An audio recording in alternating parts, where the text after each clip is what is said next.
چطور پوستمون رو با روش‌های ساده، بیسیک، بدون خرج هنگفت نگهداری بکنیم و محافظت کنیم.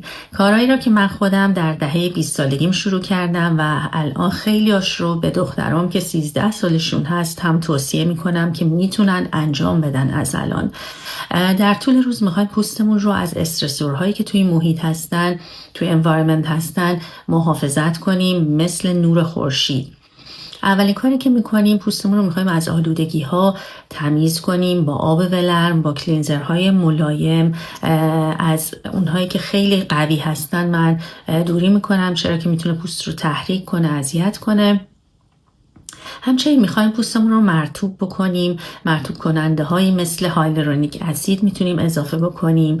در طول روز میتونیم آنتی اکسیدانت به پوست اضافه کنیم، من جمله ویتامین C. ویتامین C محلول های مختلفی هستش، برند های مختلف. اون هم باز مثل آنتی اکسیدانت پوست رو جوان و شاداب نگه میداره. و همچنین ضد آفتاب.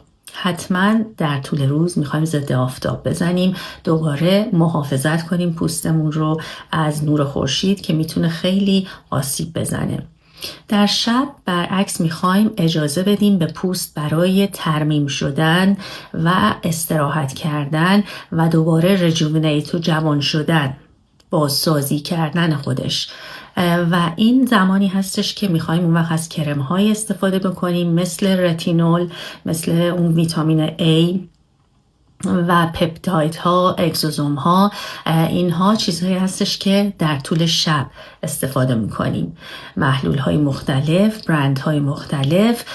حالا حتما با من همراهی بکنید که در جلسه بعد در مورد یه چند تا برندی که ازم خواسته بودید، برند هایی که خیلی گرون نباشه و حتی در اون سوپرهای زنجیره‌ای ساده تر هم بتونید پیداشون بکنید صحبت میکنم.